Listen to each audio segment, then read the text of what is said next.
आयत नंबर 26। अल्लाह तबारक व तआला ने यहाँ फरमाया वमा जअलहुल्लाहु इल्ला बुशरा लकुम वलितत्मइन्ना कुलूबुकुम बिही, कि अल्लाह तबारक व तआला ने इसको नहीं बनाया मगर तुम्हारे लिए खुशखबरी और ताकि तुम्हारे दिलों में इत्मीनान आ जाए। वमन नस्रु इल्ला मिन इंदिल्लाहिल अजीजिल हकीम, और अल्लाह तबारक व तआला जो कि अजीज और हकीम है उसके अलावा मदद कहीं से नहीं आ सकती। तो ये अल्लाह तबारक व तआला ने फरिश्तों के जरिए जो तुम्हारी खास तौर पर मदद का वादा फरमाया है ना, तो ये इसलिए ताकि तुम्हें एक खुशखबरी दे दी जाए कि तुम उस जंग में तुम कामयाब हो गए, और ताकि तुम्हारा जो थोड़ी सी मतलब एक खौफ का अंसर पैदा हो गया था कि इतने लोग दरमियान में से 300 लोग जो है वो मुनाफिक उनको अपने साथ लेके चला गया था, अब्दुल्ला बिन उबई। तो मुसलमानों का जो उनको उससे जो एक साइकोलॉजिकल असर हुआ था, तो उसको दूर करने के लिए अल्लाह तबारक व तआला ने ये फरमाया कि ये इसलिए कि तुम्हें खुशखबरी दे दूं और ताकि तुम्हारे दिलों को इत्मीनान मिले, और अल्लाह तबारक व तआला गालिब है और बहुत हिकमत वाला है। आगे फरमाया ले यक्ता तरफम मिनल्लजीन कफरू, अब ये मदद किस लिए की गई है? ताकि अल्लाह काफरों के एक हिस्से को काट दे, औ यकबितहुम फयनकलिबू खाइबीन, या उन्हें जलील कर दे और वो ख्वार होकर लौट जाएं, उनको हार मिल जाए और इस हार की वजह से वो जलील हो जाएं और वो वापस चले जाएं। तो ये अल्लाह तबारक व तआला की मदद का जो उसने वादा फरमाया है, तो इस मदद से ये नतीजा निकलेगा। लैसा लका मिनल अम्रि शैउन औ यतूब अलैहिम औ युअज़्ज़िबहुम फइन्नहुम ज़ालिमून, कि ए नबी सल्लल्लाहु अलैहि वसल्लम, रसूलुल्लाह सल्लल्लाहु अलैहि वसल्लम को यहाँ पर एक तसल्ली दी गई है इस आयत के अंदर कि हजरत सल्लल्लाहु अलैहि वसल्लम की तरफ इल्तफात की नौयत की गई है। तो इस जंग के सिलसिले में मुनाफिकीन ने जो रवश अख्तियार की थी कि वो छोड़ के चले गए थे रास्ते में से, और अपनी रवश की वजह से मुसलमानों के ऊपर इसका एक जो असर हुआ था उसकी तरफ ये पहली आयत के अंदर हमने देख लिया। तो कुतित तौर पर इस बात से रसूलुल्लाह सल्लल्लाहु अलैहि वसल्लम को सदमा तो पहुंचा होगा। तो इस पर अल्लाह तबारक व तआला ने आपको तसल्ली दी कि नबी सल्लल्लाहु अलैहि वसल्लम इस मामले में आपको कोई दखल नहीं है और ना आप पर कोई जिम्मेदारी है। ये लोग जो चले गए हैं आपकी जिम्मेदारी नहीं है कि ये चले गए हैं, ये खुद गए हैं, इसके ये रिस्पॉन्सिबल खुद हैं। आपने अपना फर्ज जैसा कि उसका हक था आपने उसको अदा कर दिया है। अब अगर कोई ग्रोह अपनी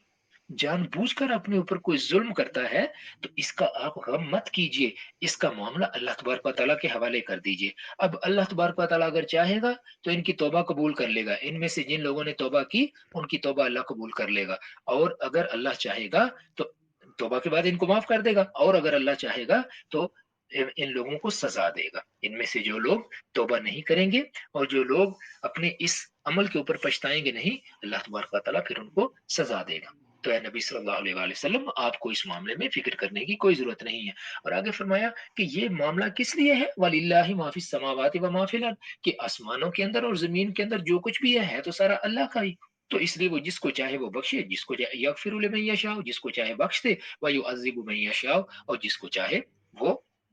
सजा दे दे। वल्लाहु गफूरुर रहीम, और अल्लाह तबारक व तआला माफ करने वाला है और रहम फरमाने वाला है। अच्छा, आगे जो आयत नंबर आ रही हैं 130 से लेकर, जैसे अभी हमने ये देखा कि इसमें रिबा की आयत आ गई 130 नंबर, अब यहाँ से लेकर 143 तक, इनमें फिर जो जहाद के ताल्लुक से जिसका जिक्र हुआ, अब यहाँ पर अनफाक के ऊपर उबारा है। जैसे हमने देखा ना सूरा बकरा में भी ये आयात जो हैं जहाद का जिक्र वहां पर आया, जब हज का जिक्र आया तो हज के लिए जरूरी था कि मुसलमान, मक्का उनके पास होता, लेकिन उस दौर में मक्का जब वो आयात उतर रही थी तो मक्का के ऊपर कब्जा जो है वो था काफरों का। तो मक्का को काफरों से छुड़ाने के लिए, आजाद करवाने के लिए फिर जंग की जरूरत थी, जहाद की जरूरत थी। तो उस जहाद के लिए रुपए पैसे की जरूरत थी, तो वहां पर इन्फाक भी आ गया। तो अब यहाँ पर भी जैसे यहाँ जंग का जिक्र हुआ, तो आगे जो है वो मजीद जो है वो इन्फाक का जिक्र आ गया कि अल्लाह तबारक व तआला के रास्ते के अंदर खर्च करना। तो फिर ओहद की जो शिकस्त मुसलमानों को शुरू में तो कामयाबी मिली, लेकिन बाद में जब रसूलुल्लाह सल्लल्लाहु अलैहि वसल्लम के एक हुक्म की जब नाफरमानी गलती से हो गई, तो उसकी वजह से जो फतह शिकस्त में बदली, तो उससे एक बददिली पैदा हो गई थी। तो उसको दूर करने के लिए इसकी बाज़ हिकमतें और मसलहतें वाज़ेह फरमाई हैं, ताकि मुसलमानों के अंदर जो कुछ अफसुर्दगी पैदा हो गई है, तो उनके अंदर असर-ए-नौ अल्लाह तबारक व तआला के रास्ते में खर्च करना और जिहाद की हरारत को पैदा کیا جا سکے۔ اب خطاب جو ہے وہ اگرچہ عام ہے، لیکن سیاق و سباق اس کا جو ہے وہ دلیل ہے کہ اس کا جو سارا جو مضمون ہے خاص طور پر انہی مسلمانوں کی طرف ہے جن سے اس جنگ میں کوئی کمزوری صادر ہوئی تھی، یا جنگ کے نتیجے نے ان کے ذہن پر کوئی برا اثر ڈالا تھا۔ تو اس کا مطلب یہ ہوا کہ اس جنگ نے بہت سی طبیعتوں کے اس میل کچیل کو اوپر ابار دیا تھا جو ابھی تک اندر دبا ہوا تھا، اور اب وقت آ گیا تھا کہ اس کو دھو کر صاف کر دیا جائے۔ چنانچہ اب آگے کا بیان زیادہ تر اسی نوعیت کا ہے۔ تو ایک طرح سے ہم یہ کہہ سکتے ہیں کہ تزکیہ اور تطہیر کا کے باب کا یہ ایک حصہ ہے کہ مسلمانوں کو کس طریقے سے تیار کیا جائے مزید اللہ تبارک و تعالیٰ کے راستے میں لڑنے کے لیے۔ تو اب یہاں انفاق کے مضمون کا آغاز سود کی مسلمانوں کو اس چیز پہ تیار کیا جا رہا ہے کہ اللہ تبارک و تعالیٰ کے راستے میں خرچ کرو، تو اس معاملے میں سب سے پہلے جو ذکر کیا نا وہ کر دیا سود کا، کہ دیکھو سود کو چھوڑ دو، یہ جو لوگوں سے مال جو ہے نا وہ زیادہ زیادہ کر کے لیتے ہو وہ بالکل چھوڑ دو۔ تو اس کا ذکر کیا ہے اس لیے کہ سود خوری اور انفاق میں نسبت زدین کی ہے، یہ ایک دوسرے کے بالکل اپوزٹ ہے۔ انفاق تو یہ ہے انفاق کہ اللہ تعالیٰ کے راستے میں خرچ کیا جائے، اور سود کیا ہے کہ لوگوں سے مال جو ہے وہ بٹورا جائے، دیا ان کو تھوڑا ہے اور ان سے زیادہ واپس لیا جائے، تو یہ دونوں بالکل ایک دوسرے کی اپوزٹ چیزیں ہوں گی۔ تو قرآن میں یہ اسلوب بہت جگہوں پہ بیان ہوا ہے، جہاں پر ایک چیز بیان ہوتی ہے تو اللہ تبارک و تعالیٰ اسی کے جو دوسری اپوزٹ چیز ہے، اگر کسی نیگیٹو چیز کا ذکر آتا ہے تو ساتھ ہی پازیٹو چیز کا ذکر آتا ہے، اور پازیٹو کا آتا ہے تو ساتھ ہی اللہ تبارک و تعالیٰ ایک نیگیٹو سے ہمیں متنبع بھی کر دیتے ہیں کہ اس چیز سے تم نے بچ کے رہنا ہے۔ تو جیسے کہ سورہ بقرہ میں بھی انفاق کی جو آیات ہیں اس کے ذکر کے ساتھ ہی سود کی حرمت کا ذکر ہوا ہے، بس فرق یہ ہے کہ بقرہ میں سورہ بقرہ جو ہے اس میں سود کی حرمت کا ذکر انفاق کے بعد ہے، اور اس صورت میں انفاق سے پہلے اس کا ذکر جو ہے وہ یہاں پر آ گیا۔ اچھا جی، تو اگلی آیت جو ہے اس میں اس کا ذکر فرما دیا کہ سود جو ہے وہ اس کو مالوں کو زیادہ کر کے بڑھا چڑھا کر لوگوں سے وہ نہ لو،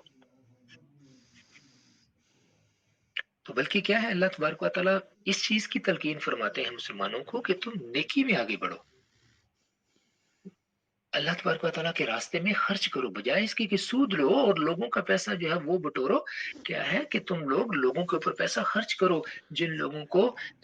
کوئی مالی ضرورت ہے تو ان کی مدد کرو۔ واتقوا النار التي اعدت للكافرين، اور فرمایا کہ اس آگ سے بھی ڈرو، اللہ سے بھی ڈرو اور اس آگ سے بھی ڈرو جو کہ انکار کرنے والے لوگوں کے لیے تیار کی گئی ہے۔ تو یہ انکار کرنے والے لوگ کون؟ کہ جنہوں نے اللہ نے سود سے منع فرما دیا۔ اب جو سود پہ